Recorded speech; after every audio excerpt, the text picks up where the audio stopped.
So, welcome to all, on-site and online. My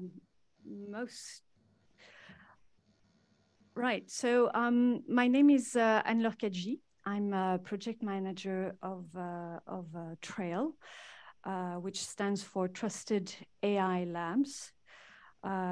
Before I start, usually we say this at the end, but I want to say it at the beginning. I just wanted to thank all the tech supportive team, Nathanael, who helped us and encouraged us, and it's perfect timing because he's walking into the room.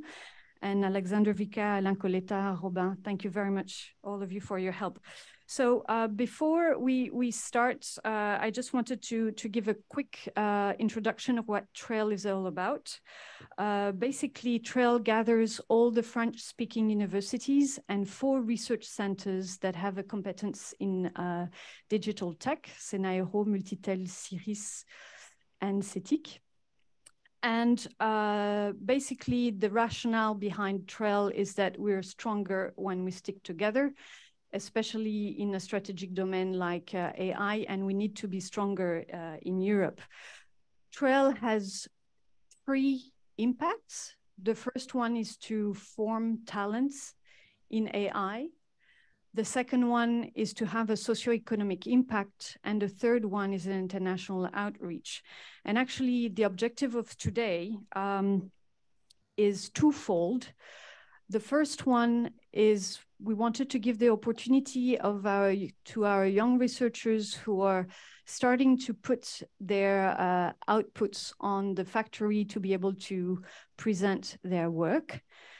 And the second objective is to do that, they put their outputs on what we have called the TRAIL Factory. So the TRAIL Factory aims to be a platform where researchers and potential stakeholders, may they be private or public, can interact. And we wanted to have also echo of other initiatives that have a similar objective, notably the platform Scikit-Learn, and we're happy to welcome Guillaume Lemaitre, and also an initiative in southern France called La Maison de l'IA, and we're quite happy to welcome, even virtually, Isabelle Galli, who is with us.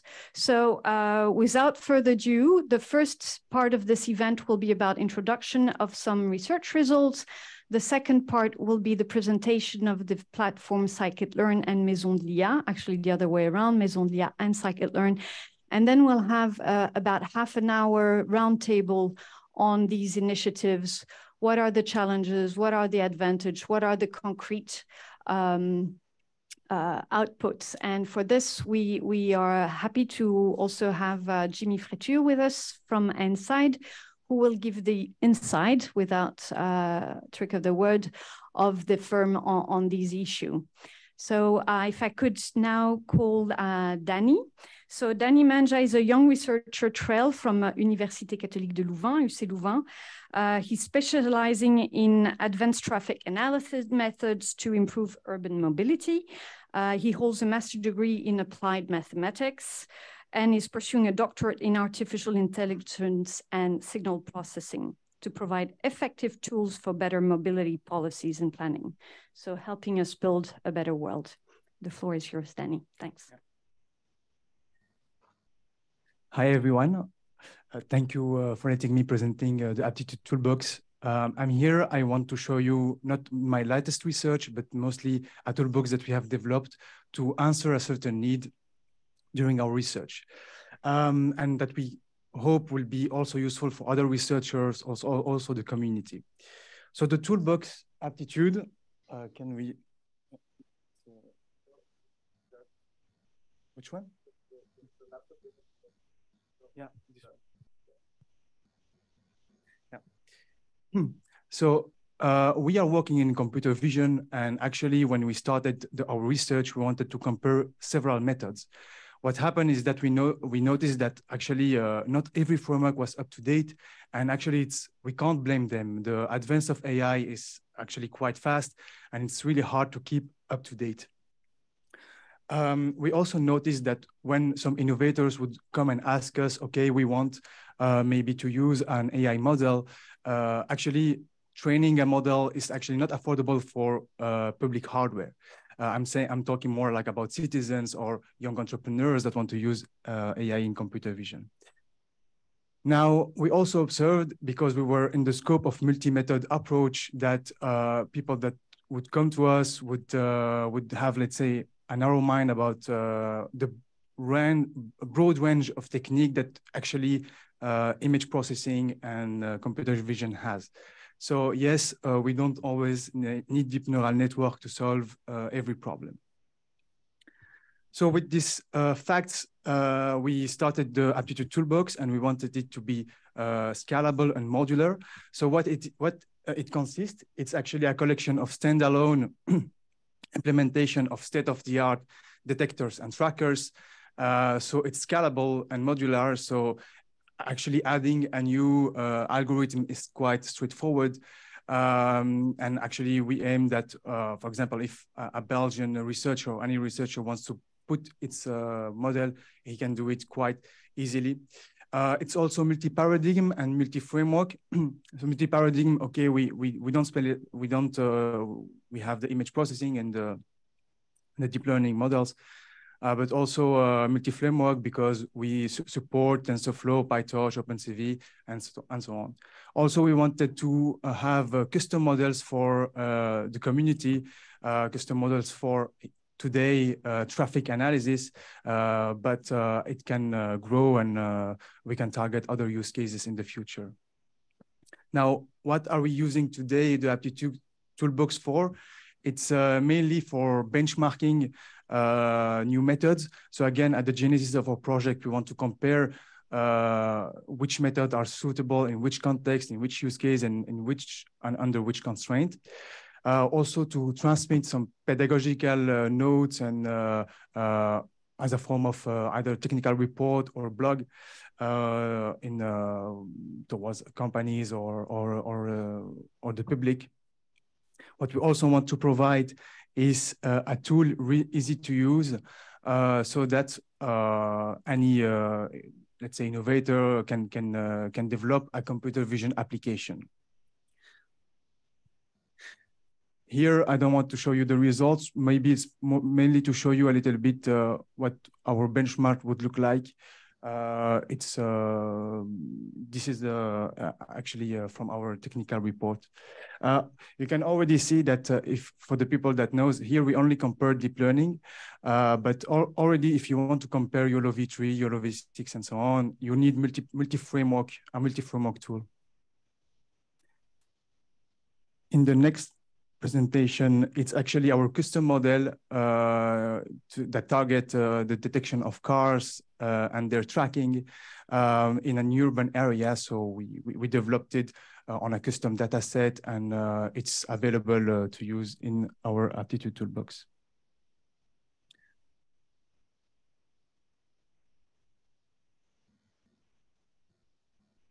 Our next application is, again, we want it to be available to the public. And here, let's say a young innovator came and used it and developed this little application. Okay, it's not GPT-4 impressive, but he was happy to develop that. And I think it was mission accomplished. Now, what are the next steps? We want to promote this aptitude toolbox so researcher could add their latest models in it. We want to keep on with the benchmarking and staying up to date and updating it. Like today, I think I mean we put YOLO v7 maybe 3 months ago. Now we are putting YOLO v8, and it's going to keep on growing like this. Also, we want it to be easier to use and for fast prototyping. Now, we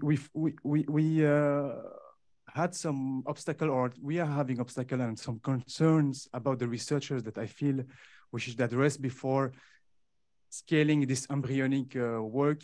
What we notice is that to incentivize researcher, we should maybe address the concern that yes, when they are producing code, it's for reproducible results and not for it to be used later on in a developed development process. Also, they are concerned that the project doesn't have the, let's say, the right inertia. And so if, for example, the researchers that are right now developing it leaves, that the project is going to fall down, and all the work, all the extra work that they put in this framework would be, let's say, useless. Another concern that they have is that they don't want to feel like free developers, but also the 4th point is that they want to understand also who are we targeting, because in their mind, for example, if a company has the resources, then they're not going to use directly these bricks, because they would prefer to recode the framework based on paper. So they need a better let's say, a clarity about that. And so this is actually what we aim to work on in the future, to address this kind of concern, to engage more researchers. So as a conclusion, yes, we need to meet those concerns to overcome the embryonic phase. We need then, I think, another valorization and development model. And yes, this is a question that we are asking. Should we invest in bricks, or maybe more emphasizing on benchmarking and tutorials to bridge both worlds? Yeah, that was all for me. Thank you.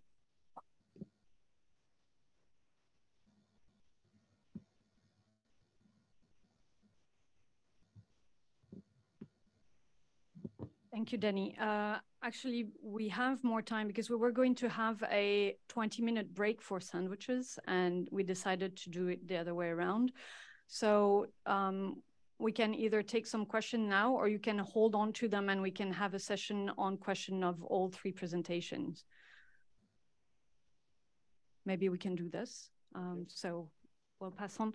Thank you, Danny. The next presenter, unfortunately, is not feeling well, so she couldn't be with us, but still, I'll introduce her, and maybe if she's online, then what's a tribute to her work, and Professor Benoît Mac has agreed to give it a go.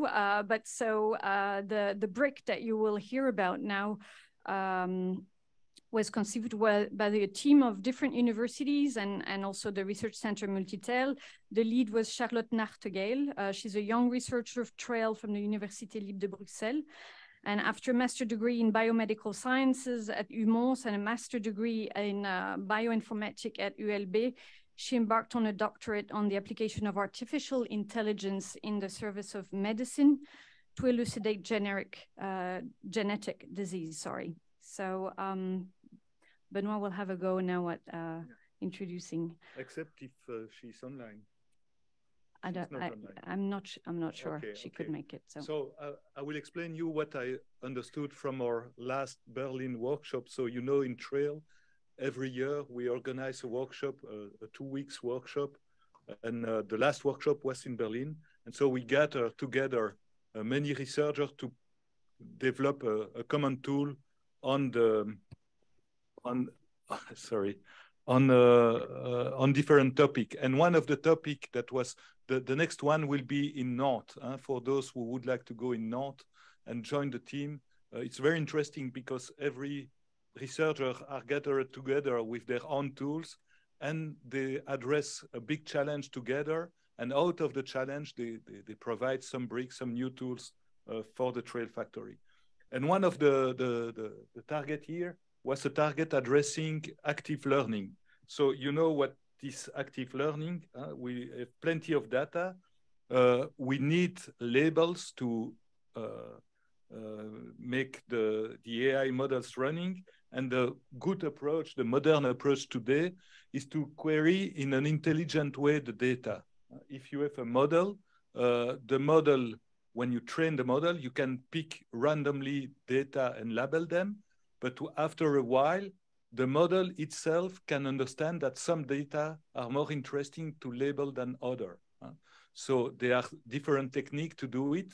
You can do it by making 3 models running together and making a vote between the models to know if they agree. If they disagree, you require label. You can use information theory model. You can use also dropout inside your network just to identify what are the labels which are worthy to be labeled. This is the goal of active learning. It's really to find a way where the label are requested or on the most informative data. And so there are plenty of works around active learning. And the goal of this project was to gather different bricks of software with different criteria in a very generic way. So the data to be labeled can be any kind, and the style of labeling can be of the different styles also.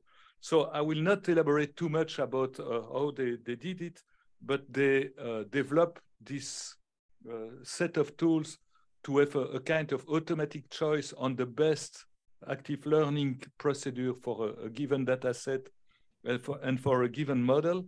And the ALF model, I wanted not to skip it, just to publish the code bar so that the people can get it. So it's highly customizable, model agnostic, data agnostic, and you can use plenty of different libraries. All the thing is included in a Docker.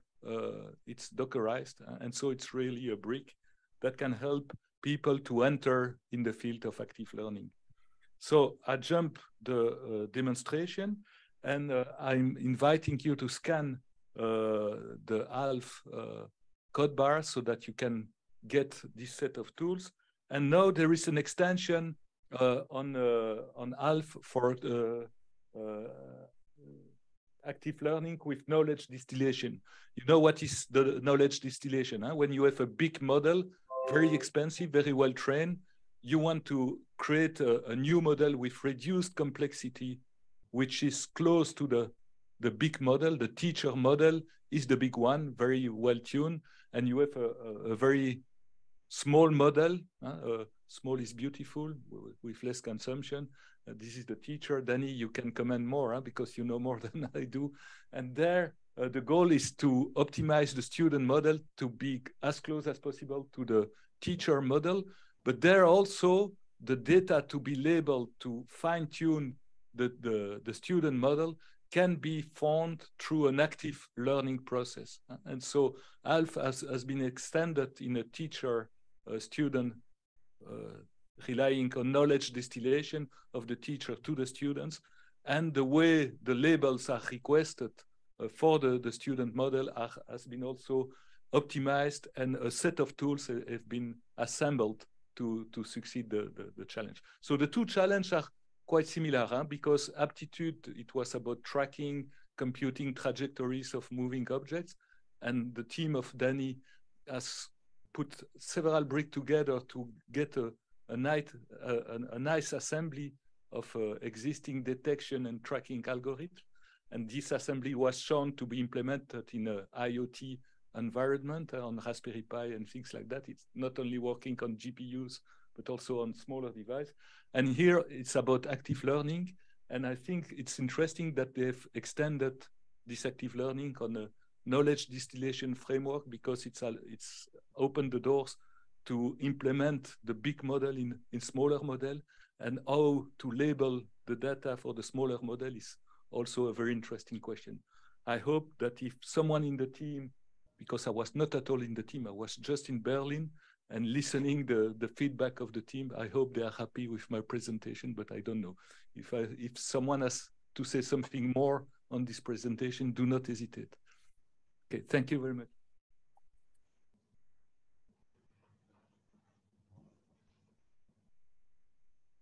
Thank you, Benoit, for jumping in, and I'm sure we'll hear about. There were a team of about 10 researchers working on this in Berlin, and it's nice to see that some of these bricks starts to have a life of their own. That's what we want. We want these things to be published, reused, adapted. The third team with Sébastien Pierrat as a spokesperson. So we had actually, and we didn't intend it this way, but we had a researcher from UC Louvain, one from ULB, and now Sébastien from Liège.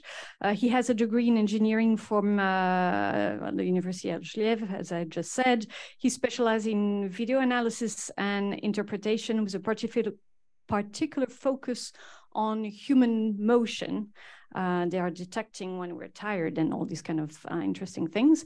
His expertise has led to co-authorship of several patents in this field. And in addition, he's passionate about performance analysis and is constantly seeking ways to improve it. Sébastien, the floor is yours. Thank you, Anno, for this kind of introduction. And good afternoon. I guess, yeah.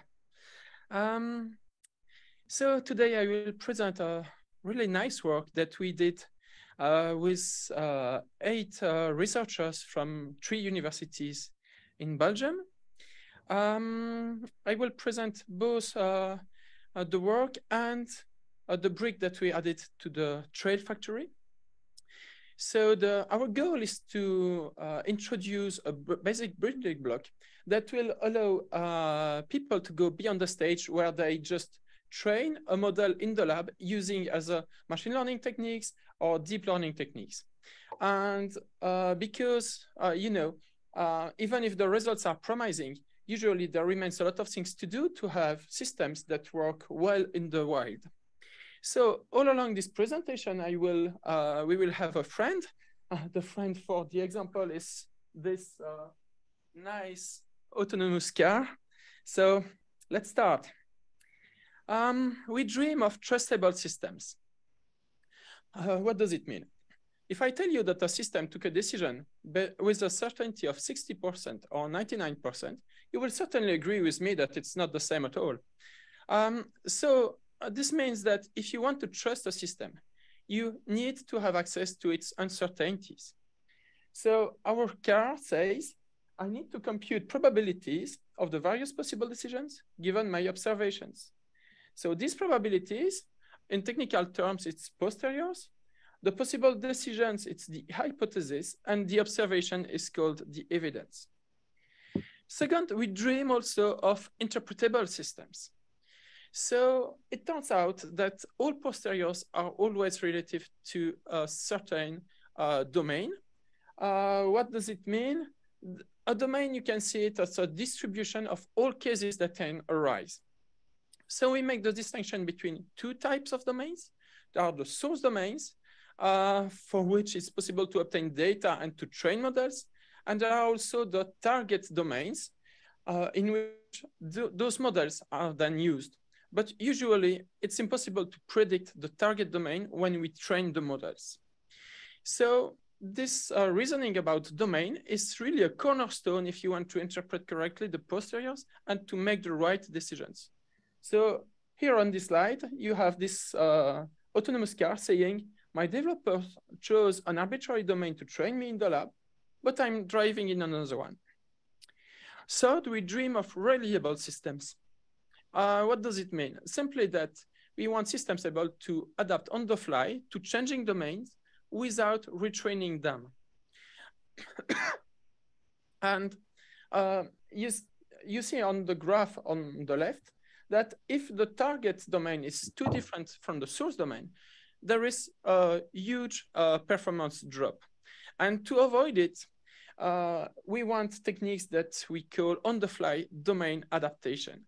And that's really the challenge of pushing AI out of the lab. So according to the car, it says, I should dynamically adapt the posteriors I compute to the dynamically changing domain. Okay, so how to do that? The solution we suggest is to train models on various source domains. And when you have your target domain, it's to link this target domain to the different source domains. And on the fly, to be able to make this adaptation of the posteriors. So here, the car says, The online weather service tells me I should expect 70% sunny, 50% cloudy, 10% rainy, 5% foggy, and no snow. So if you have chosen sunny, cloudy, rainy, foggy, and snowy as your source domains, then it's clear that the target domain is just a mixture of the source domains. That's the problem we tackle in this work. And this is not straightforward because in 2008, people realized that in this case, the posterior in the target domain is not just a weighted mean of the posteriors in the source domains, weighted by the mixture weights. It's much complicated than that. So we have 6 contributions. The first one is at the bottom of this slide. So we made the problem analysis, and we have found the unique mathematical solution. Based on that, we have designed a new algorithm to put it in practice. And it turns out that our algorithm is really easy and powerful. So you can use it by yourself right now. We also conducted experimental validation based on databases, public databases, and also a simulator named Cara, for those of you who know it. And since our results were quite amazing, we decided to publish online open source code. It's available on GitHub and also on the Trail Factory. We also decided to publish a paper at a really important conference of computer vision. And this paper is peer-reviewed, which means that this work is accepted by the scientific community. That's really important. And last but not least, we published a video on YouTube for people to get familiarized with this topic. So a quick overview of our method. If you have only a single source model, what you can do is to feed this model with your observation. So it's the evidence on the left of the slide. And the output of the model, usually we feed an operation called target shift or prior shift with it to obtain a posterior. So the posterior is the probabilities of the various hypotheses given your evidence. Now, if you have several source domains, you can do the same for everyone. And our goal will be to combine the outputs of all these posteriors to have a unique posteriors, but for the target domain. And what theory says, it's what we discovered, is that we need to add everything that is in green. At the bottom left, you see that we have to add another model. We name it the domain discriminator model.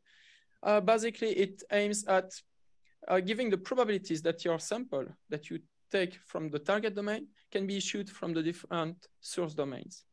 And the output of that model, we put it together with the mixture weights we want, and we obtain the other weights that feed the combination box. And at the end, we obtain the posteriors in the target domain. So it's really easy to implement. So a quick recap. According to us, the steps to push AI out of the lab are the following. So instead of training a single model, you train several models for all your source domains. And then you have to train a discriminator model. And this is easy since you don't need labeled data, only unlabeled data suffice for that. And on the fly, then, if you find a way of obtaining information about your target domain. So remember, in the case of our car, it could be the online weather service, or it could be using a GPS data, just use your imagination. And then when you have this information about the target domain, your goal will be to find the weights in the mixture to link the target domain with all your source domains. And then at the end, you apply our algorithm. So it's really easy and powerful. Okay, if you want to adopt this research, you can download the paper on the Computer Vision Foundation website. So that's the QR code on the left. You can also download the code from GitHub or from the Trail Factory. So that's the QR code at the center. And you can also download our video on YouTube. We are here 3 people from the team to be present. So there is Anaïs, Renaud, and myself. So don't hesitate to come and discuss with us during the break or after the session. I don't know. Thank you.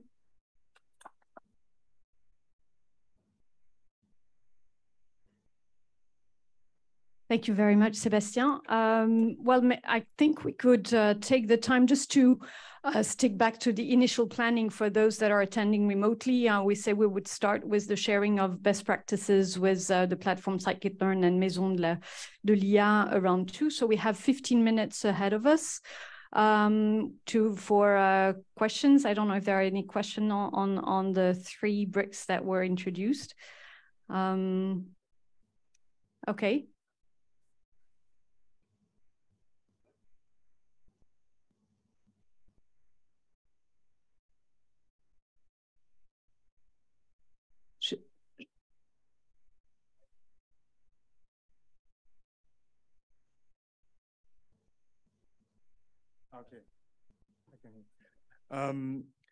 At this stage, we are focusing on detectors and trackers, but it's something that we can discuss and see if it makes sense in the core of our project. Yeah. Yes. Yeah, but for me, yes, re-identification I counted as a detect. Yeah, in the same scope. Yes. Yes.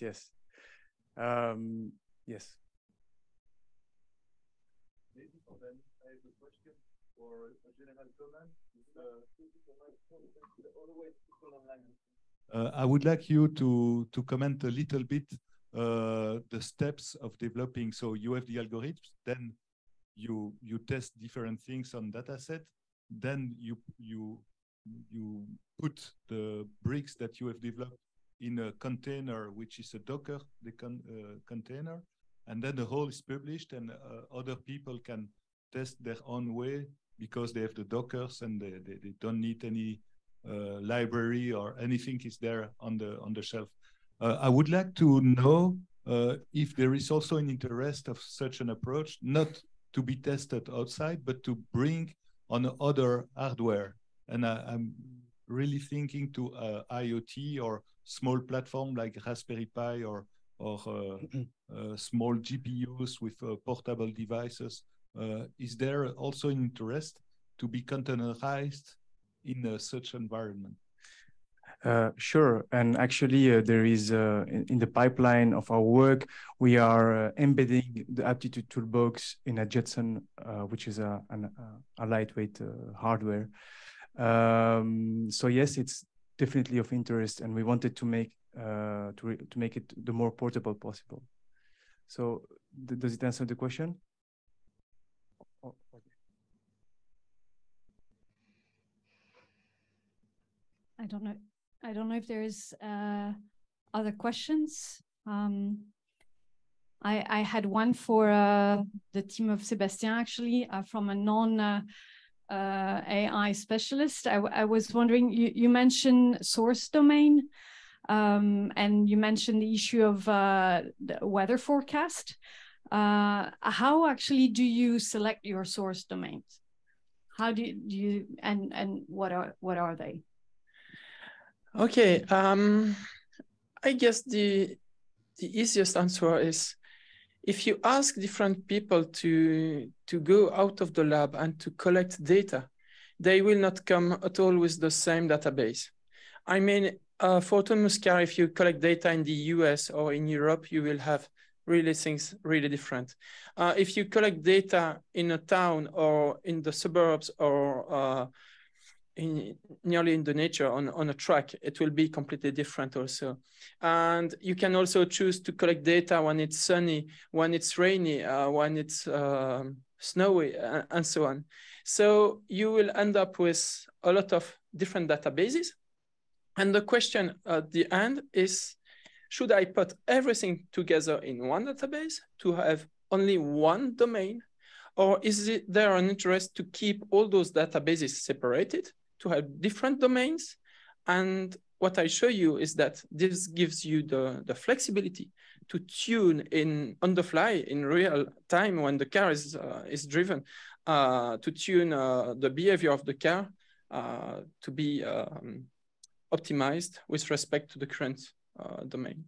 So don't mix everything and just build a single model, but there is a richness in gathering different data sets. And I guess potentially you could then add another domain if you realize that's something. Yeah, indeed. I don't know if there's. The opportunity to ask this question. Yeah, to you. When you publish, it's this nearly stupid question, not technical question at least. When you publish to the WSCV, which is a very nice conference on computer vision, and congrats for the acceptance of your paper. Thank you. Was the availability of Docker code or GitHub code or Trail Factory code, was it something which helped to be accepted or which was mandated by the Indeed, conference? often when we publish papers, when we submit papers for peer review, people want to see the code and to be able to reproduce our results before saying, okay, it's a good work, we accept it for publication. The peer reviewers indeed, when we submit a paper, we always put the code online before submitting the paper, so that the reviewers can check the quality of what we. So you can retrieve the country where it was downloaded. No. Thanks. Maybe we can add a functionality also on the fact tracking where the downloading took place. Right. So not yet. We're a bit ahead of time, but that's no problem. It's actually a good thing.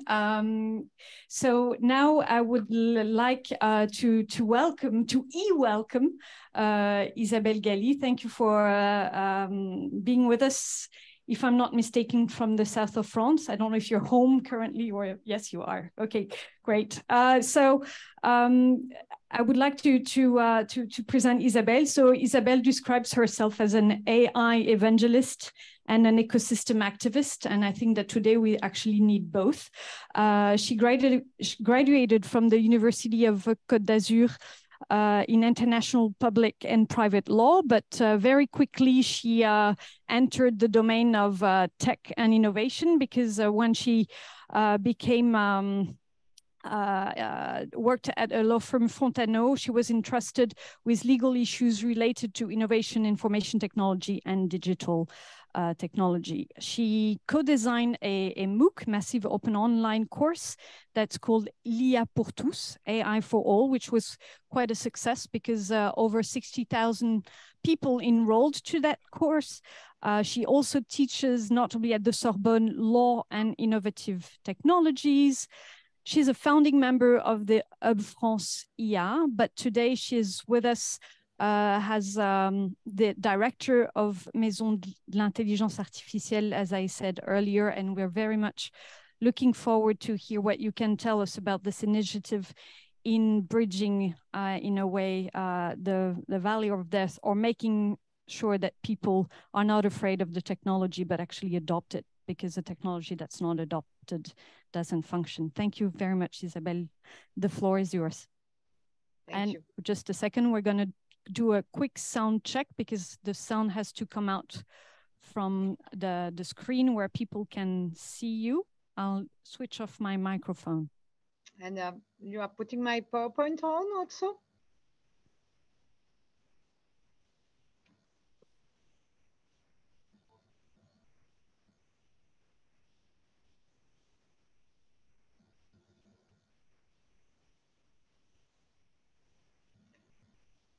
The good thing is that we're 5 minutes ahead, so we have 5 minutes for to pray the gods of tech to do something.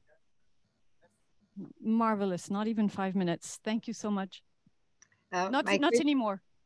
My question was, do you turn the PowerPoint yourself, or what we do with that?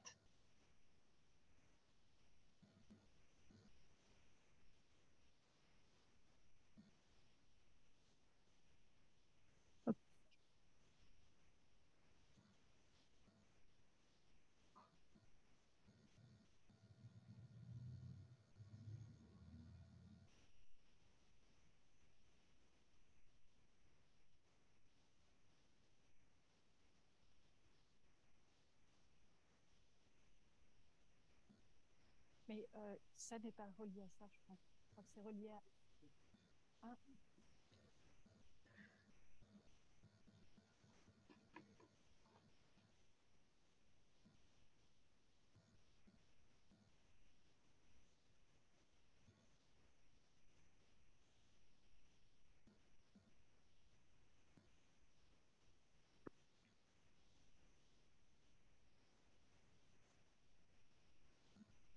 Isabelle, can you say something? Yeah, I'm here. Wonderful. Woo! Is that you with the PowerPoint or is it me? I think it's better if you do the sharing on your screen. I hope I will know to do it. Okay. Otherwise, worst case scenario, I can do it here. It's not what I want to share. Okay. Partager. Okay.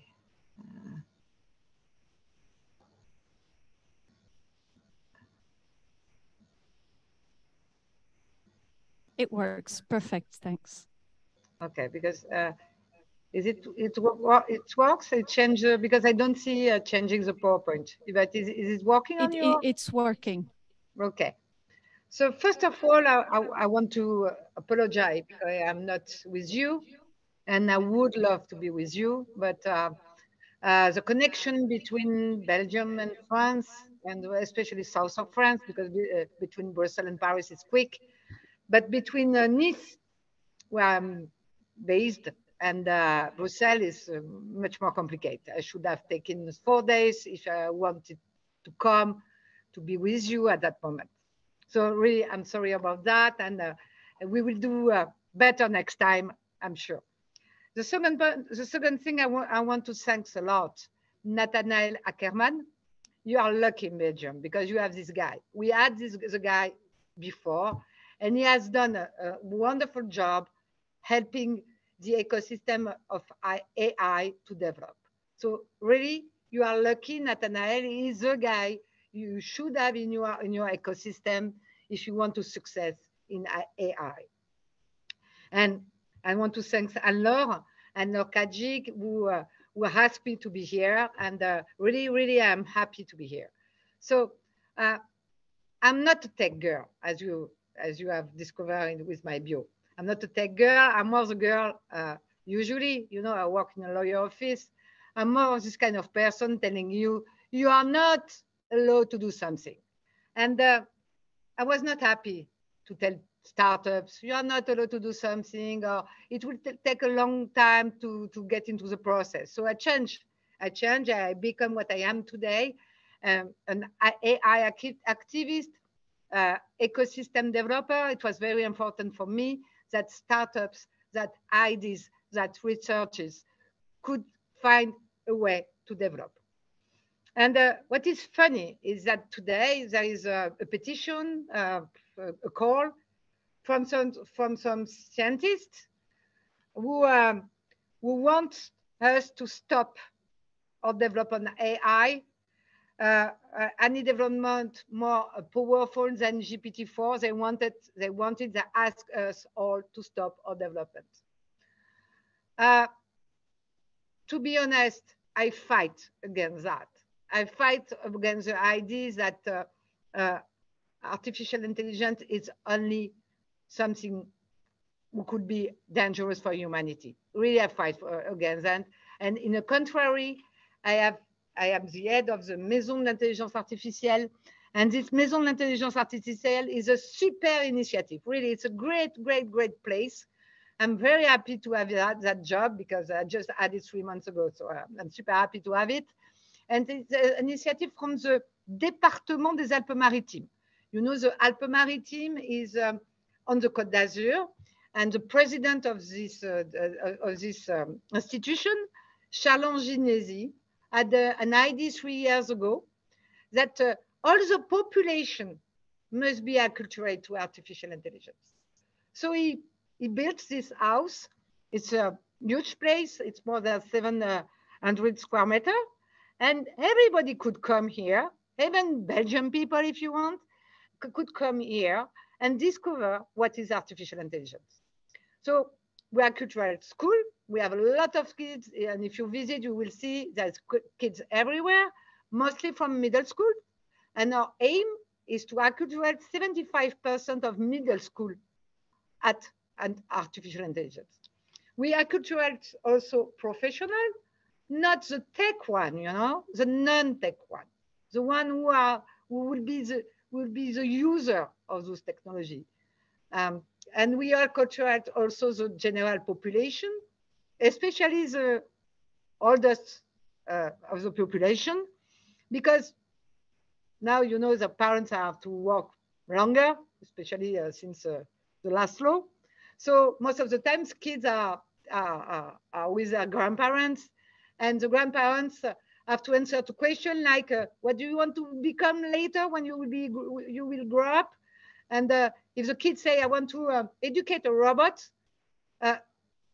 for someone 80-year-old, it will be, why you want to educate a robot? But now, all old people or senior, as we say in France, also now know the new jobs in artificial intelligence. It's a great idea to educate a robot, or become a computer vision expert, or become what you are. So we try to develop this sensibilization, this acculturation to artificial intelligence, to develop also talent, because we need talent. We need much more talent than we have actually. And and this talent will go to our startups, will go out to our research lab, we go to all our ecosystem, and it will help to develop. So that's the first point. We educate kids, we educate all people to make sure there is talent for startups. The second point, we educate the general population, the professional, the non-tech professional, to make sure they will use it. They will use artificial intelligence, because it's great to have a startup on the Côte d'Azur. But if you don't have a market, you will have to move to Paris or to London or to San Francisco, or where you have your client. And we do not want that. We want to have also our chance in this big world of artificial intelligence. So how we do that? We do that in trying to put kids and people, the people and the kids put their hands into artificial intelligence. And it's really difficult. It's really difficult because it's not material intelligence of artificial. It's not only robots. So we have to build workshop, and those workshop, we try to not only show the use, but also to speak about the research, the research paper, also why we are doing this artificial intelligence, which kind of technology is used, which solution is engineering, which use case could be addressed by this technology. And we discuss also about ethical and societal issues. And since few weeks, we use a movie from Serge Griluoki, the best option, to start the discussion about the use of artificial intelligence. So we do that. Our workshop, even our workshop on ChatGPT, it starts from the research paper and is going to the ethical issue. And then we try to do every step of an AI process, every step, from the type of AI to the use, the results, the AI features, the models, everything, the machine learning. We try to go through all those notions, because we need a common vocabulary. We need the people understand how it works. More they understand how it works, less they are afraid of. So we do that. We do that indoor, and we do that. I told you, we have a large place, and if a day you want to come to visit, you will be welcome. And if you want to organize something, you could come also. It's just has to be to have a link with artificial intelligence. And we do that also outdoor. So we have exhibition, for example, with an animator, you can discuss with the kids or with the elder, and you can let them discover what is artificial intelligence. We also have iBox and money and games, and we try really to develop. And if you know more tools, games to help us to acculturate, we will be very happy to share it at la Maison de l'Intelligence Artificielle. And why we do that? But that's the most important part. For 3 reasons: acceptability, adoption, and use. I take an example. Locally, we have an initiative, the platform for data in primary care. So it's the result of appel d'offres. I never remember the name in English, but they earn 10 million euro to develop this platform. So this platform, the aim of the platform is to rapidly identify patients whose characteristics meet the criteria for inclusion in clinical studies. Sorry. So the idea of the doctor who built the idea is if you study only the population which has developed the illness, the population in the hospital, you miss all the population who has developed nothing or has handled the fact to not going to the hospital. So it's a big challenge, how to study those people who are not at the hospital in the data. So he wants to use a large community, the community of the general population doctor, I can't remember the name, sorry. And so he already included 2,000 doctors in the process, and he's doing that in connection with 35 university centers to offer them this database, those data set, to continue the research and to contribute to the epidemiological surveillance, for example. And so in the case of the pandemic, it would have been very useful at the beginning to supporting research and clinical trials, and also to improve the quality of care in general practice. So you see, from this database to research, there is a huge link, but to do that, you have to animate a large community. And this large community, if she's not knowing what artificial intelligence is, it will be a lot of franc. It will not. They will not let people study their data or let access to their computer or whatever. So to facilitate this kind of project, more you acculturate the population, easier it is. And at the end, when we do that, when we facilitate, animate, we also promote. So it's a good promotion for our territory. Our territory is in advance in general practice, linked to data, and our local startup could be linked to this database and train their algorithms in the future, and we will have more talents to do all of that. So you see, it's really, really virtuous to have this kind of initiative. So La Maison d'Intelligence Artificielle is not only the acculturation of the kids, it's also the future of AI, because if the population accept AI, we win. If they reject because of false reason, we lose. That's what I wanted to say to you. I hope my English was good enough.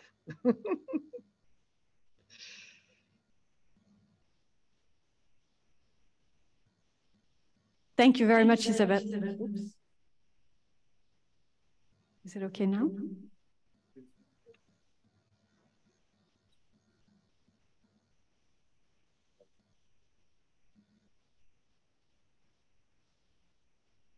Better like this? Yeah, thanks, great. Oops. There we go. Thank you, Isabelle, for your intervention. As you're intervening remotely, maybe we could take questions now, because you will not be able to be with us during the table ronde, the round table. I don't know if there are any questions related to the initiative of La Maison de l'IA. I mean, I have one, but it's not fair if I'm taking advantage of me being moderator to ask all my questions. But then, what the hell, I'll go. When we have initiatives like this, and we discussed this when we prepared this meeting today, how do you do so that people come to you so that you can fulfill your mission and your purpose? How do you, what do you put in place so that actually people come and knock on the door of your house? Or do you, even though you do have the Maison de l'IA, you go to people's garden? We are not a museum, so we are not open all the time. And you have to ask us when we are. Just a second, I need to activate the sound.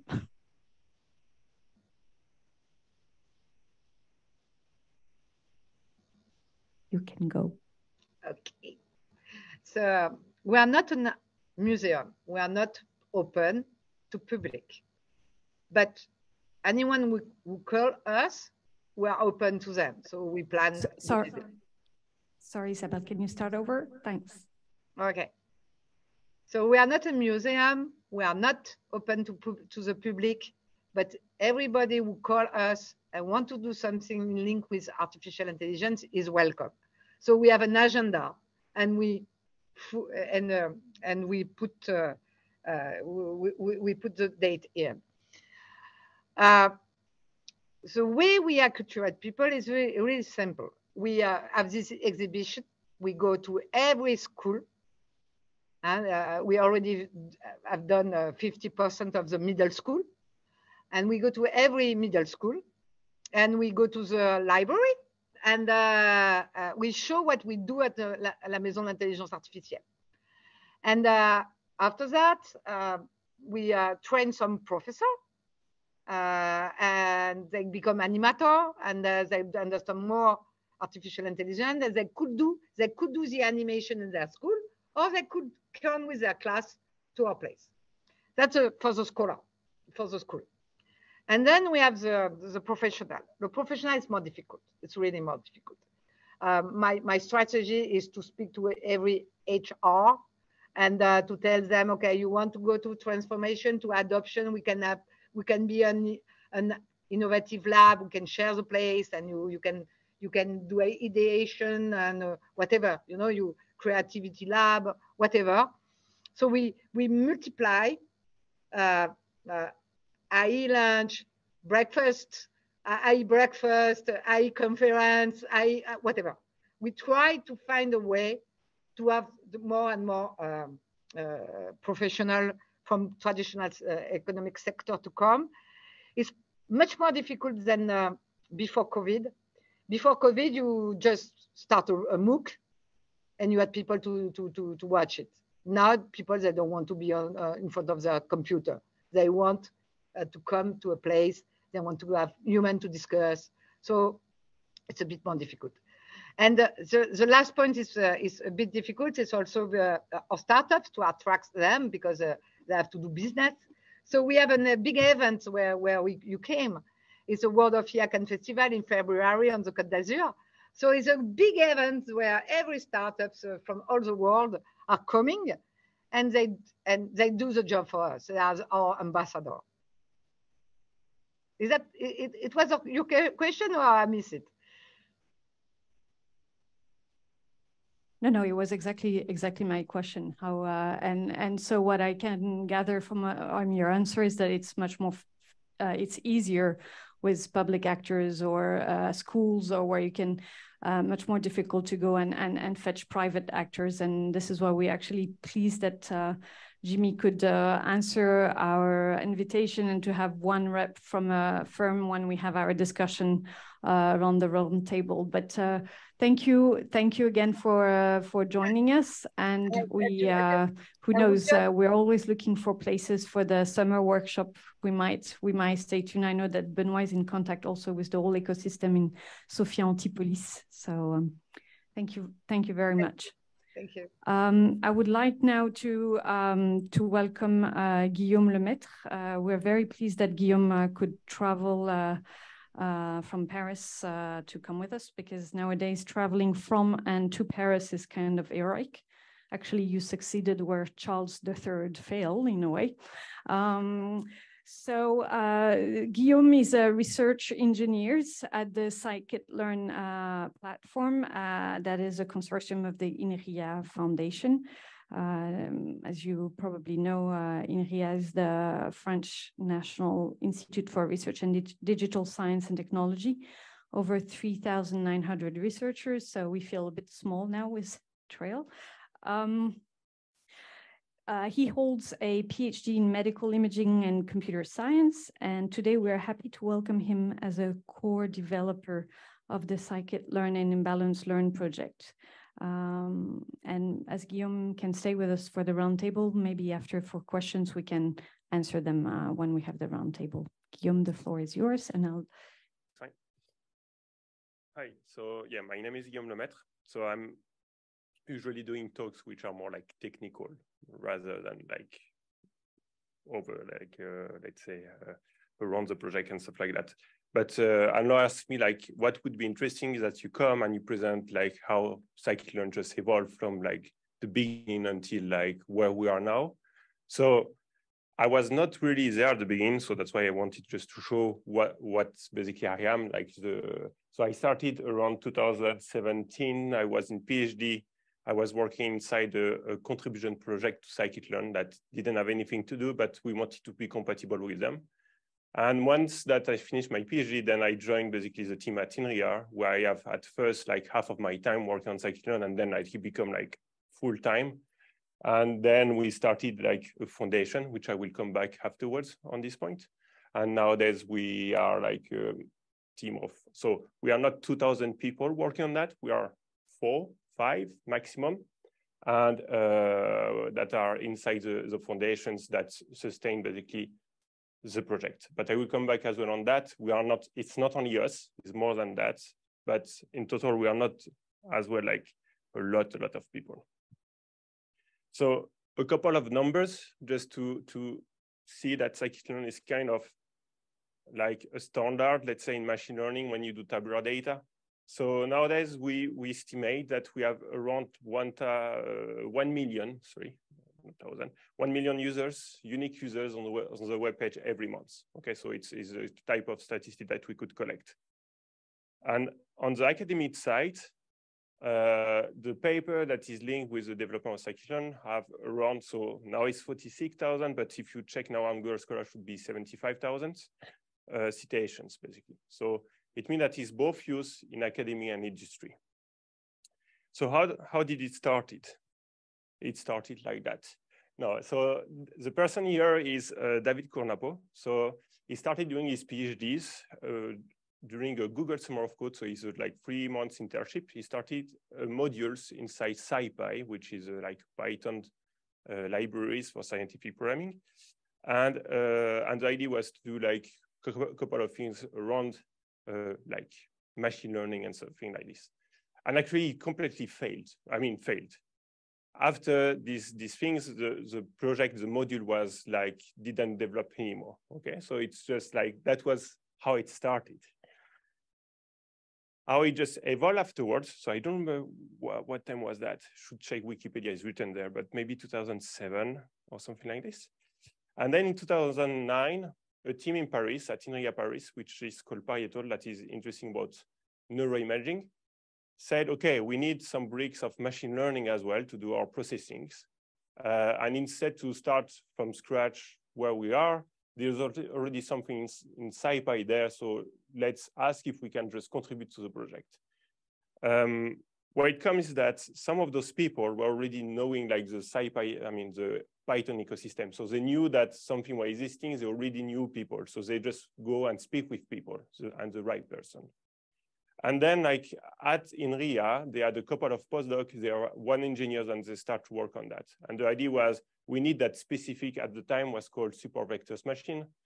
We need this, which is written in C++, but this kind of difficult to compile every time whatsoever. We cannot fast prototype, etc. So let's take like a very dummy language where we can do something, and that was Python. Okay, and they start to do like things with that and continue to work. And then they went to workshop, conferences, and speak with people and showing what they were doing.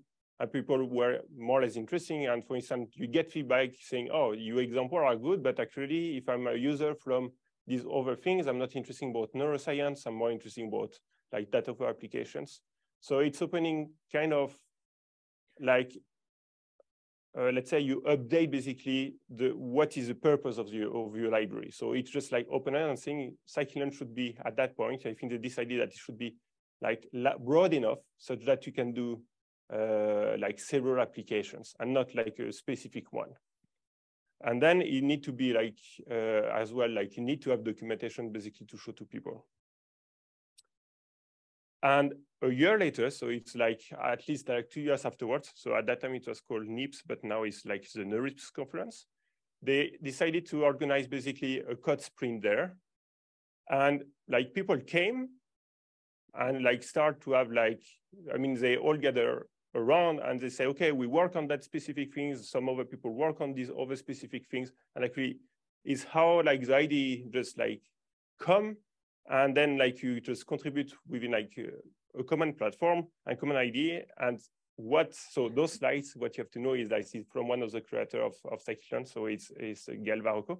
And what he said is it was very interesting because when you arrive there, you see that other people are just solving your own problems. And I think this is what is very interesting about open source is that you have a problem, you search software, and you say, oh, actually that solved my problem, so I don't have to restart from scratch. And however, if it's missing something, you can give the part which is missing, okay? So here is really what happened, and I can tell you that here, this is like the scikit-learn community, and you have a person that was in Germany at that time, but now is in the US, he's in Microsoft. Gilles Loup is actually from Belgium. Otherwise, they have like folks from France and some others that were in Japan as well. So, I mean, it's really like a community-based things that started and is what basically pushed the project forward. It didn't grow like in one specific location. People have needs and just like, we try just to go ahead with that. So still they needed some vision and the vision changed over times, but basically it was, the main idea was to do machine learning for everyone, for everything. So not for specific domains and not for like, let's say engineers, okay? So it needs to be somehow open enough such that medical doctors can come and just can start to like do something with knowing only a bit of Python, for instance, and that was really like the core idea of this, is like, keep it simple. Then it was community-driven, and what come with community-driven was the licensing. So if you were in France, probably we would have tell you, you need to have like that specific license that come with your institution, blah, blah, blah. And here what makes like the big difference is that it's just a BSD license that everybody understands. And the only thing that it does, it says like we are not loyalable, basically. That's, but it makes that people can also use it in industry without like any issues. Okay, so it's like that's good for us. And then there is like a triptych, which is make it easy, make it work, and make it fast. So I mean, like, and you have an order. Don't try to make it fast before that it works. Okay, and what it means for scikit-learn, it means that we really wanted to have few dependencies such that this is easy to install. So it's based only on 2 libraries. And if people install it, basically, if you install a library and that it doesn't work inside the next 5 minutes, people don't use it. Okay, so that's it's a very complicated thing because when project grows, then it's become like more and more complicated. And then why Python? Because at that time, actually, you already have some other libraries. So for example, I was speaking about libsvm was like something, or Shogun was pure C++. So the reason to use Python was it's easier to prototype, it's easier to read, is like the step to contribute was lower. So actually you can onboard people from different areas and just like they are able to do something from pretty quickly. I don't say like from the start, but pretty quickly compared to being an expert in C++. So that was like the ideas, and then we have, of course, stuff that make it fast is because we have some parts which are optimized, like what we call using Cython, but basically with pre-compiled codes. Okay, but that's where basically the vision was. So all of this make that the project was very nice. I mean, somehow it was adopted as well in the industry and in the academy. It could grow. We have contributors. But one of the, let's say, of the big issue, one that you have something that works like that, is to sustain it. And this, I don't have like solution how to do that. This is one, I don't tell you that in 5 years that will still work, but we created a foundation. So INRIA have a foundation, and inside that foundation, we have a consortium around the software, where the idea is to have some of the developers that could be paid full-time to actually be able to like maintain the software and work as well with the community. So it's not only coding, it's a lot of code. It's also coming here, for instance, or it's going to different conferences, making tutorials with and showing to people how to deal with the software and with the library, and more in general, like with the data science parts, okay? And the foundation is working such that we have like more companies that are giving us money as a sponsor, and then we have the freedom to look at long-term visions for the project or for the full ecosystem, and not at sometimes when you're inside the company, sometimes you just don't have the time to look at those long-term vision, and you have like short or mid-terms sometimes, because this is how it is. So here is like what we created like in 2017. It still works, we still manage. The only down that we have is that we are about 6 people here. We are 15 people for the full project working, maybe full time. And as you saw, we have 1 million users every month that go to the page. So we are still have like a huge gap in between, and we are then slow to do things because we are not that many. So this is like where we need to grab more money if we want to be like having more people basically. And that's it. So I will be happy to answer to any questions afterwards.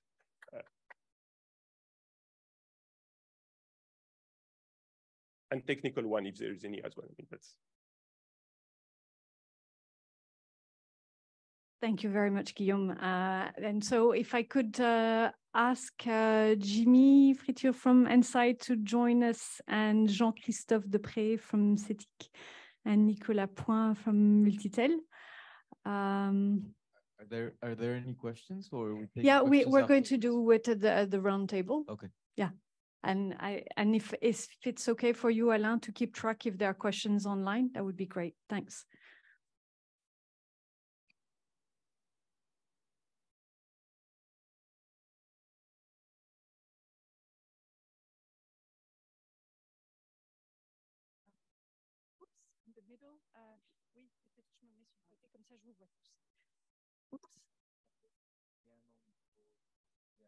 So that people can hear us remotely. Yeah, there are over 25 persons over there. So maybe building, I don't know if there are questions for Guillaume in the audience. Or while you think of a question, I'm already having one about your concern about sustainability. When we look at your story from our perspective, we are in the process of building a factory, and then I'll pass the micro so that each person can introduce themselves. But 1 million users per month is already, it's quite an achievement.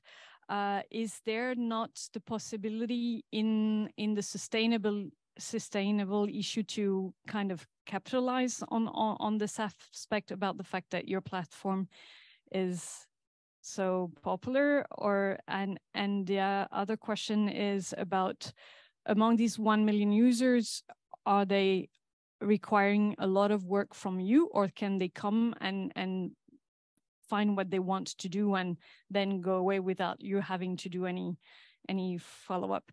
And maybe before you answer, I'll pass the microphone like this, so each one can introduce themselves. Thank you.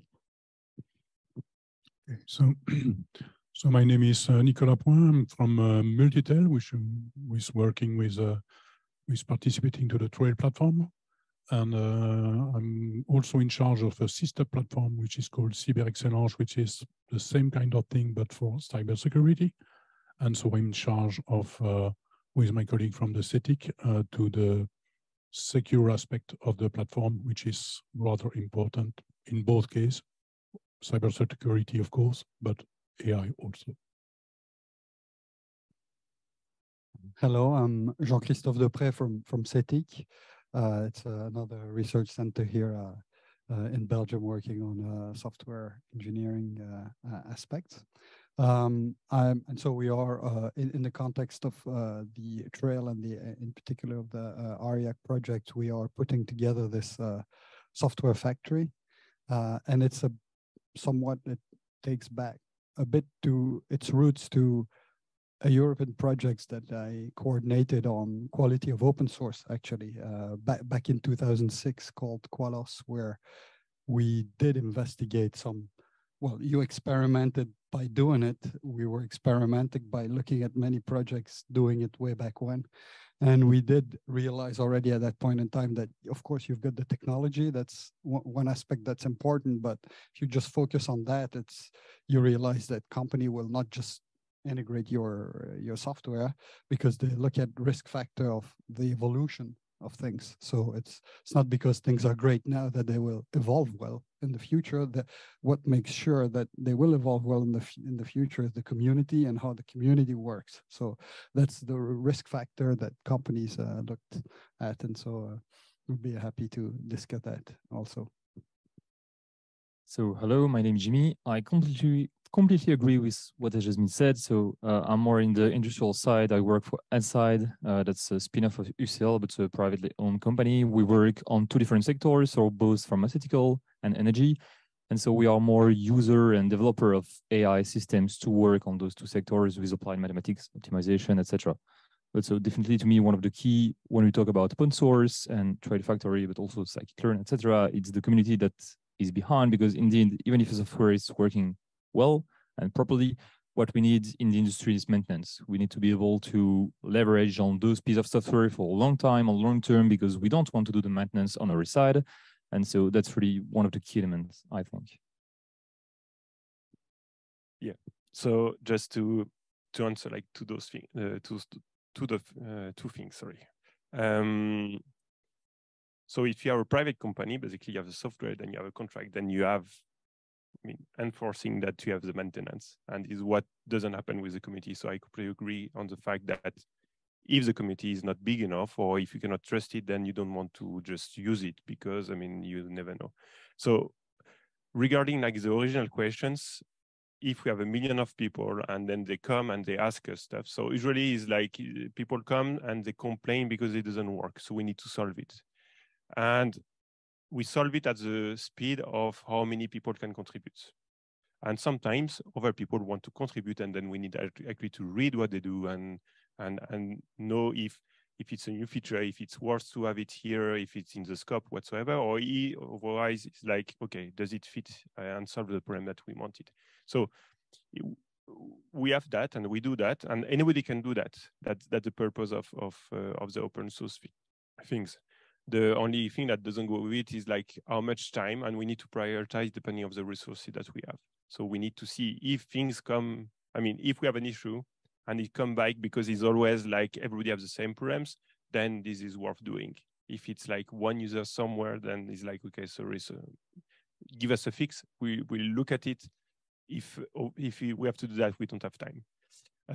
On the things regarding like the monetizations of the like say, if I would say the website, it need to be a community decisions, and the community usually that we have is far away. For instance, we could put adverts, but I'm sure that anybody inside the community will not be happy with that.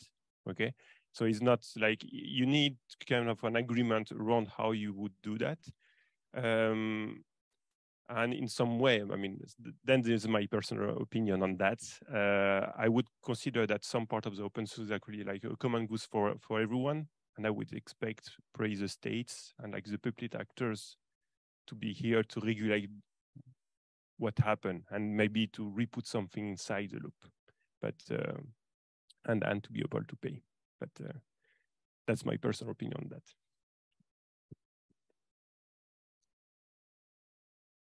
Is there any question from the floor or? When you say you have 1 million users, you have 1 million visitors on the website, not users.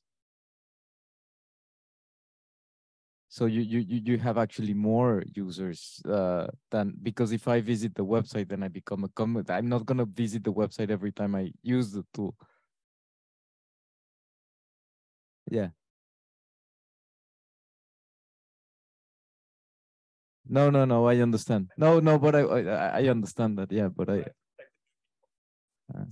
No, yeah. But, so it might be a bit more, but we are not. We don't know exactly. It sounds to me that if you count Python users, there'll be much more Python users that Python website visitors. Yes. Yeah. So congratulations on the 10 million users.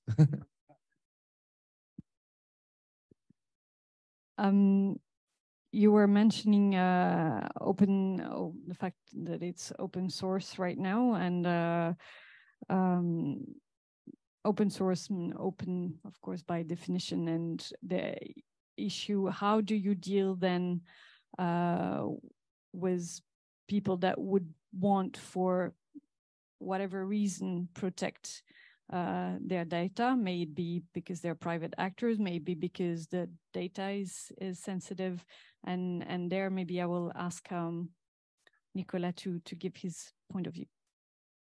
Yes, yes, it's very important, since in our platform we want to involve also private company, and so we will already have, but we will have much and more constraint about this, since for AI you have data sets, but you have also code, and for cybersecurity you have security, and of course very sensitive code. And so yes, we can say that open source can also be a solution for security, but no, we are already confronted to companies that say, okay, I'm interested in your project. I want to, for example, test my solution, but I don't want you to see my solution. So we have to try to find a way to do that. And for data sets or things like that, so we have to build something that is secure, of course, generally secure for hacking from everywhere in the world, several countries in particular. And also, yes, for the different participant to the platform, we have to be sure that this participant has access to this data, maybe some traceability of who has used the data, and so that's something that must be in place on the platform. And also, yes, conditions, yeah, something like that. So that's what we are doing on the Trail and cybersecurity platform. On the same point, could I have your vision of this, and also maybe whether you have an experience of working on common platform, or how is it done? How do you handle this issue at Inside? I think the question is quite broad, but yes, that's a good topic. Indeed, when we work with private data, with customers' data, etc., we have to be sure that those data are kept in-house and that we fulfill the requirement of the customers. And so there is, I think, three possibilities. The first one is we do everything internally. So a bit as what were said during the first presentation of Danny, I think, is that company tends to recode part of the stuff and the library that exists, etc., because they want to have the full control and to be able to maintain, because if the code dies and it's not maintained anymore, in the end, they will have to recode it. Second possibility is to use other private solutions, other companies' solution and a system that they built, and then we have to trust them and we have to read all their requirements and policies, etc., to be sure that our data are secured. But in the end, they are the kind of weak point, I would say, because if they are hacked, then we are also hacked and those data are lost. And the third one is open source, and then we just think that, okay, we'll be able to check in the code if there is some leakage, some issues, etc. But in practice, I think it's not a perfect solution or viable solution, because yes, we trust that it's open source, so there is probability no issues, but no private company will read the code and ensure that indeed there is no issue. We have to trust the community, we have to trust that peer review system, etc., to the fact that there is no leakage, but in this theory we saw quite a lot of them. And so to me, that's the three different possibilities. No possibility are perfect, but we have to fight and to handle those. I don't know if someone wants to react. No. Especially those that are in charge of helping us building the trail factory. Because how would you say that what we're trying to do would be kind of a hybrid of two worlds in a way, having some part that are open source and some part that are hidden, and how could we do this? Yes, sure. That's mandatory in this case, since when you are discussing with a university, they will say everything is on GitHub and publicly available. Okay, if you are speaking with companies working in the defense sector or something like that, you will not having anything on available easily on the internet. And yes, as you will say, we have to deal with this and to try to find a way to allow them to use the platform without giving us all the access, maybe to have some link to another platform. And so, yes, anyway, the solution will be a mix of all of that. And that's the difficulty, of course. And for example, even simply to find the different roles. So we have people participating to the project have a role, and you have, let's say, just a visitor with no clearance or nothing. They have access to everything. So all the publicly available data. And of course, you go deeper and deeper, and so you have to have a very identified person that I know can have access to this, and you can refine this much and much. And so yes, it will be always an hybrid solution. If you build something which is completely closed, with only people identified and eventually paying a fee, okay, you will lose a part of the problem. And if everything is free and open, you maybe lose the industry. So we have to find a mix of all of that. I think in the case of Trail, it also depends on how do you share those bricks and which form do they take. Because of course, if you create SaaS service with API, etc., we don't have any control of where the data goes. But if we use Docker, as someone mentioned, I don't remember who, for example, that's something which is technically more easy to control, because we can definitely control what goes in, what goes out. And so we can also build security system around the piece of code to ensure that even if there is a leak in the code or if we don't trust it, we are still able to control that and to put that in a secure environment. So I really think it also depends which form do we want to take those bricks. Actually, just building on this, it's interesting because I know that Benoit and others are on a crusade to sensitize researchers on using Docker. And going back to Scikit platform, you said that they were used by both academics, researchers, and industry.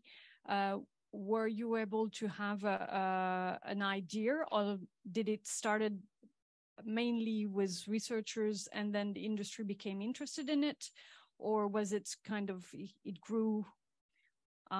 Because to be completely transparent, so as you understood, we are at the beginning of the setting up of this Trail factory.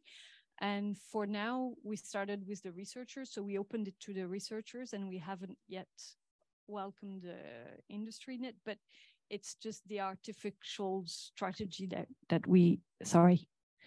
It's the artificial strategy that we designed, but how did it happen on your side? So I was not there at the beginning of the project. So I arrived like 5 years later, or maybe a bit more. But for sure, at the beginning, it was like academics in their cave doing stuff, or like I used to see sometimes they were going and eat pizza together. But I mean, it started like that, and it grew from there. And I assume that at some point, like companies wanted spray to like AI was not already in place, so people wanted to prototype, and like that was the right moment basically to be there, and it became maybe a bit famous and adopted by companies because they first wanted to try something very quick, and there was not a lot of stuff. So for experimental thing, that was the way to go. Then the adoption afterwards, I'm not really sure, but I assume this is like it's linked to that. It's just that it was the right timing. But for sure, it was first academia and then like industry went in. And from the first industry that I heard, usually that's worth more startups.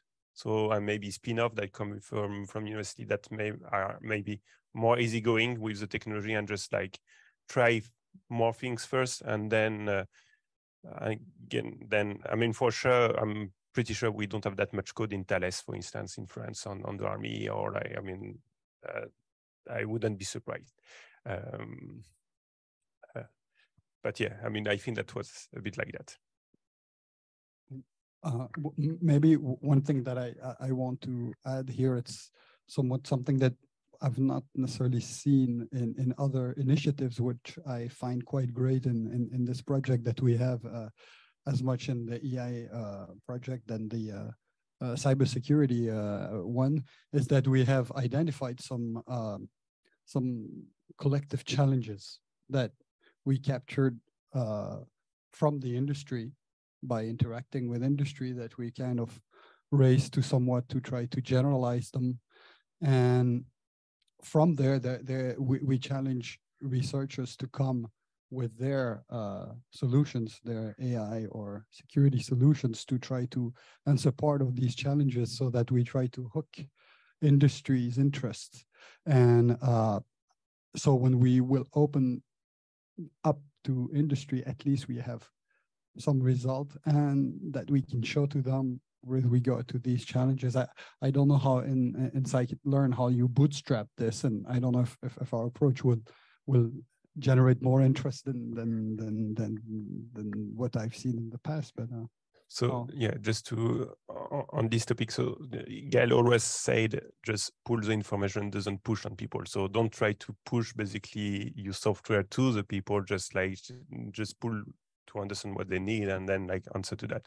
And I assume that seeing that the community is just like grow quite a bit, at some point people start to ask us things, and then you don't even need to go and ask what do you need. They come and they tell you, and is how it happened, because the community was we got the momentum basically. And when that you have the momentum, then this is easy to understand what people are doing and what you should work on, and so then you always have like, of course, it's better to go and ask, okay, I did the part like this, but is it the way that you wanted to use it? And for instance, is one of the things that the foundation, so all the people that sponsors are like usually industrial or private sector. And one of the things that we are using them for is because they are our first clients, I mean, our users. So we can go and say, okay, what's wrong? I mean, like, what do you have? What are the pitfalls that you see there? And so that we can understand, we have a direct relationship with them to afterwards go and say, okay, I agree, that's our priority here in the development within the foundation, because we see that our partners say that this is a problem, and actually outside, everybody says the same thing usually, because they are also users. And is how we leverage basically the foundation there. And I assume if you actually collect like feedback from companies to know what you need to do, is exactly what we are doing here. This is actually quite reassuring to hear what you just said, because we're so small right now. Also, there is an issue of scale, potentially 600 AI researchers. But that's if we succeed in federating everybody. We're organizing a workshop with firms, approximately 2 to 3 per year, because you have to strike the right balance between not overburdening them and yet knowing their needs. And right now it came out, we had 2 of them. The first one was transsectoral, so it was cross-cutting topics such as AI in critical system, managing data, this kind of thing. The third The second one was in the industry of the future. And it became clear that people would come forward with certain needs that they would agree to share. But then we do not yet know how to follow up on it. So concretely, during the last workshop, which was like 2 weeks ago, they came forward with 6 topics to work on. And what we're hoping, but we don't know whether that's the right way forward, and maybe hearing you, it might be, we could then use the factory to store these needs and to see what researchers could potentially be interested in working on them. Yeah, it's what we call an issue tracker in programming. Yeah. So, Jill, no, yeah. First of all, I was Googling on scikit-learn, and it's very impressive. I saw that in 2020, you were already building tools for using large language model like BERT. Far before ChatGPT, you were pioneering tools there. And I know that some people in radiology, I think Alexandre Englebert is using your tools for that. So it's very impressive. My question is, do you know other communities? In fact, you have a very big project which exists in a lot of time. We have a local project with some local specificities, but of course, you have a portfolio of tools which is very impressive, very front end. Do you know other communities who are doing like forks or gateway to your set of tools?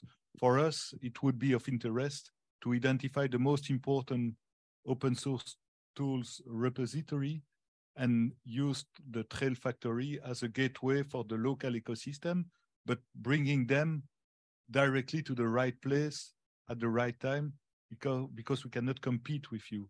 We need to do something local, but which brings in the and I would like to know if you know elsewhere in other countries or in other ecosystem people who are linked to your platform and who use your platform, who advertise your platform or advertise the tools on your platform.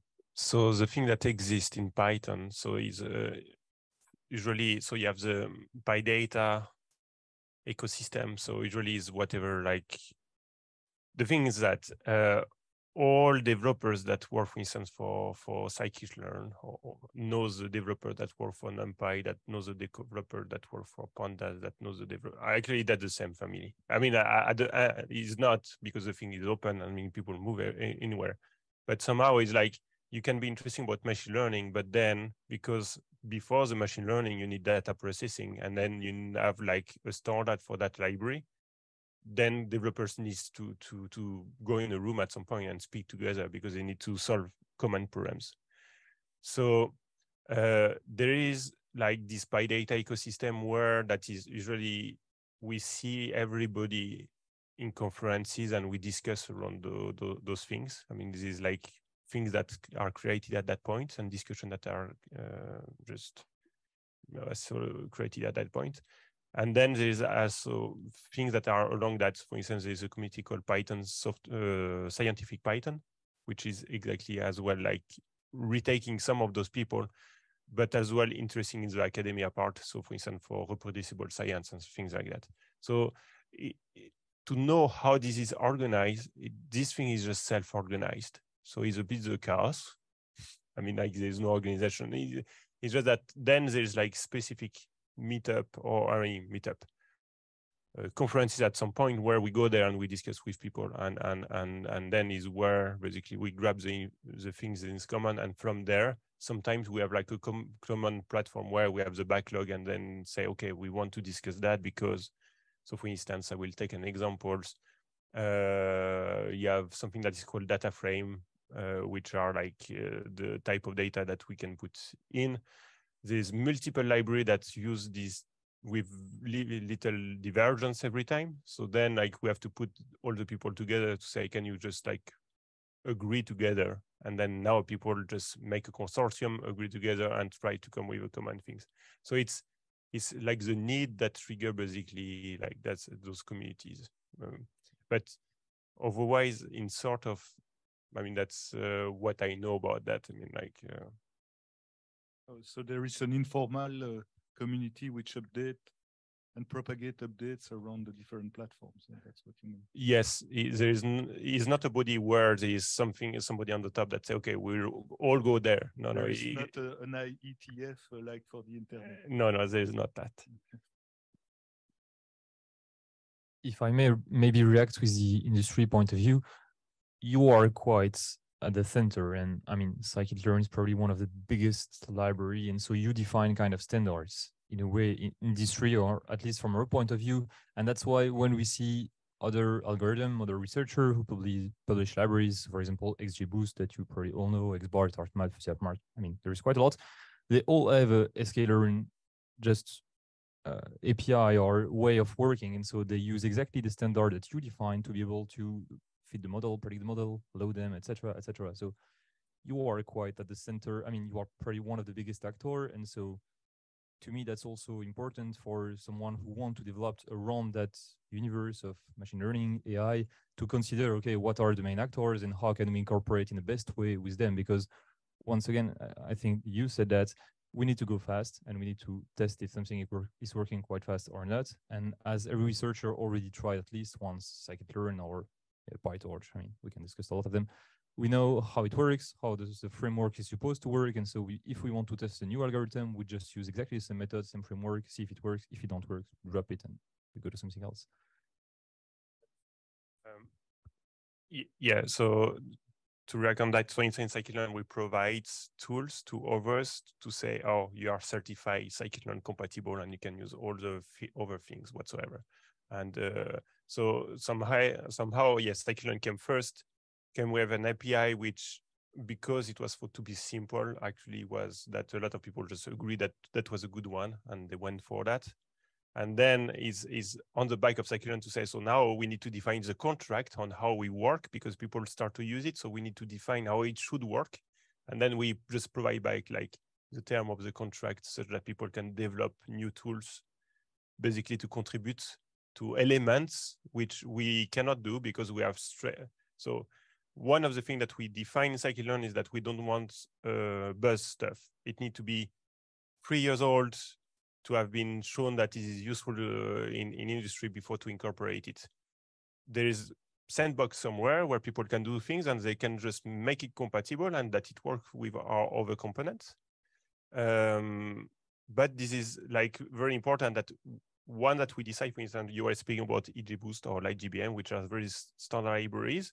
And one that we saw that actually this is very useful, then we implemented like derivations as well that could be put in replacement because we saw that, okay, there is a need. And then we want to have like the code as well in our place that is tested with our own standard and that will go, I mean, that will work with everything that we have. So that's true that we, like scikit-learn set some standards. And I think that like huge library, like for instance, Pandas set some standards on the data frames, NumPy set some standards on the arrays, and people that want to contribute have to actually like look at, okay, what are the standards and how do I do things there? And that's very true. I didn't think about that. And I have a question about the infrastructures that you use in terms of the hardware when you start to test performance scalability of certain aspects.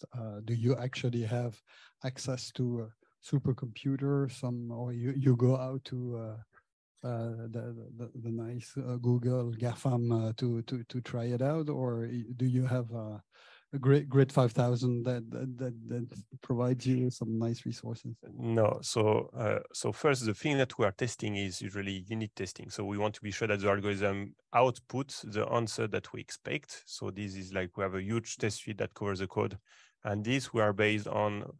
Again, we are open source. Microsoft Azure proposes some like CI basically for any open source project. So we use those to test those things. On all the different platforms, even on GitHub Actions, etc. I mean, that's we try that. When it comes to fine grain and test, for instance, benchmarking like on specific machine or like the speed is not our first priority as a community. Then usually the performance always come back to a sub group of people. because they are interesting. So for instance, at INRIA, we have people working on performance. And then in that case, we set the benchmark. The benchmark are public, but we have a private machine because we need to be isolated on the machine to have proper benchmark, and that we always have the same hardware and all those things. And in complement of that, at INRIA, we can also make partnership. For instance, Intel gave us some money to start to work on the GPUs and to see what we can come to make work some of those algorithms in scikit-learn on GPUs. So we can foster that things. And actually, but this is very a subgroup of the community that will work on the performance. And for instance, for the GPU, this is not in scikit-learn. The idea is to make prototype to see first its work and how we can like leverage that. And then the day that is ready, we can propose to the community, okay, we did that job.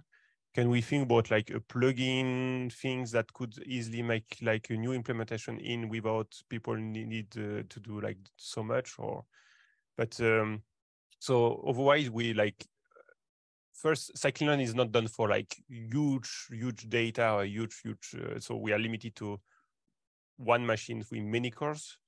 But and this we have it like within INRIA, so we use that in that case. Thank you very much for all the discussion. We're just 1 minute over time now. I would just wanted to thank you, Guillaume, for coming all the way from Paris and for sharing your experience. As you've seen, there were a lot of interest, and I don't know what we would have done if you would not have been able to join us. I would like also to thank Jimmy for coming and bringing his insight, and of course Jean-Christophe and Nicolas from the Inside team. What I can say as a next step for the Trail Factory is that Gilles Loup happens to be the president of the scientific committee of Trail. So I think we're gonna go and fetch him in Liège and say, come on, and work with us as we're setting up a task to work on the factory. Thank you very much. Thank you for all of us, and also for all those who stayed connected. Bye.